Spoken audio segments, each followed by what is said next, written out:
Welcome back mga kaltab. Ito na naman po ang inyong lingkod, si Mr. Destiny. At syempre panibagong update na naman po tayo. Panibagong mga kaganapan po kina Alden Richards at kay Maine Paul Quezon. Ang pag-uusapan po natin itong mga sinabi daw po ni Mengay sa segment ng Eat Bulaga na kung saan nga po kalye serye. O ngayon mga kaltab, ito yung ramdam na ramdam po nila. Sinabi po nila na hindi nga po daw nanligaw si Alden Richards kay Maine. Na sinabi naman po ni Mengay o ni Alden Richards kay Boy Abunda na na-inlove siya kay Maine Paul Quezon. Hindi mo nga talaga alam mga kalab kung sino nga po ba talaga yung paniniwalaan mo. Hindi mo na nga talaga alam kung sino nga po ba talaga ang nagsasabi ng totoo. Si Alden nga po ba? Si Mengay nga po ba? Pero ang maganda rito at ang kagandahan nga po, etong mga kumakalat po sa social media. Ito yung mga bali-balita na kung saan nga po talagang mapapaisip naman po kayo. Di po ba? Alam nyo kasi mga kaldab, may mga bagay-bagay po talaga na kailangang ilihim po at talagang gawing lihim na lang.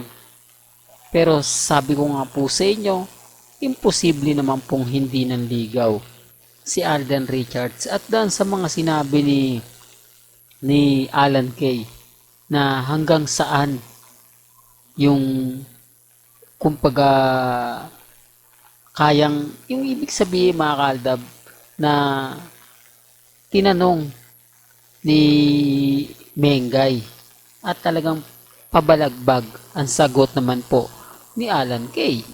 Doon pa lang po makikita nyo na po yung mga senaryo eh. Doon pa lang po makikita nyo na yung mga bagay-bagay na talagang kakaiba. Kaya nga sabi ko sa inyo, hindi po magagalit ang Armin at Maine Fanatics kung pumapabor nga po sa kanila ang tamang panahon reveal. Hindi nga po talaga sa kanila pumapabor eh. Kaya nga po gusto na nilang alisin. Marami nga po nagsasabi na matagal na yan, paulit-ulit lang yan. Etong si Mr. Destiny nga, halos araw-araw yun yung mga pinupost. Dinagdagan pa ng 8 Bulaga, linggo-linggo. Oh. Doon pa lang mararamdaman nyo na mga kaldab na parang may mali. Doon pa lang masasabi nyo na kumbaga hindi talaga siya umaayon. Hindi talaga siya masasabing pumapabor. O, hindi, real talk to mga kaldab. Bagamat marami pong istorya, maraming kwento, maraming nagsasabi na keso ganito, keso ganon, at least mga kaldab, ako 101%, di po ba, na napapanood naman po ninyo, napapakinggan nyo naman po. Hindi ko po ini-edit at never naman po natin itong ginagawa. Kaya nga sabi ko sa inyo, never pong nagbigay ng update si Mr. Destiny na hindi umaayon po sa social media. Lahat po ng mga pinagdaanan natin, lahat po ng mga sinabi ko, galing po yan mismo sa social media. Kaya imposible po. Kaya ang sabi ko sa inyo, kung natandaan nyo yung interview ni Alden Richards na kumbaga tinanong niya si Alden Richards na kung na-inlove nga po siya kay Mengay. Anong sagot? Paiba-iba na nga po kasi yung sagot ni Alden Richards, di po ba? Sa huling interview niya kay kumbaga Boy Abunda, sinabi niya na na-fall siya kay Maine Paul Quezon. Sinabi naman ng iba na hindi naman daw po na-inlove si Alden Richards kay Maine. Oh, ang dami pong kwento na hindi mo talaga alam kung sino yung paniniwalaan mo, kung sino yung nagsasabi ng totoo. Pero sa Aldab Nation, alam na po namin yan. Hindi po ba? Hindi naman pupunta yung buong pamilya ng Paul Quezon sa mismong bahay ng pamilya Mendoza nang wala lang. Hindi naman po magbababad si Mama Ten sa Bulacan kung wala lang. Hindi naman po dapat laging madalas na naandun si Mama Ten at si Alden Richards sa Bulacan kung wala lang.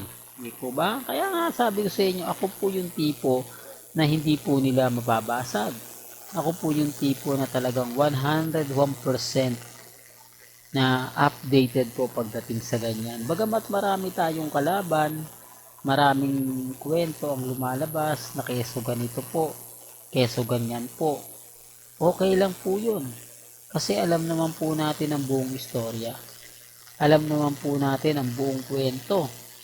Alam naman po natin na kahit anong sabihin natin dito, kahit anong gawin natin dito, wala naman po talagang kukuha at sisimpatya sa mga sinasabi ko. Lahat po yan, galit po sa akin. Lahat po yan, naiinis po sa akin. Maliban lang sa Aldab Nation. Kasi sabi ko nga, ako lang daw po yung nagsusulsol sa mga mami, sa mga tita, sa mga senyor na maging matatag. Na kumbaga paniwalaan lahat ng mga sinasabi ko. Ako, gaya nga po ng sinabi ko, lahat naman po ng nakita ninyo, narinig ninyo, galing naman po yan kina Alden at kay Min eh. Hindi ko naman inedit yan. At never po talagang nag-edit si Mr. Destiny. Bakit nga po sila affected? Bakit sila nagagalit?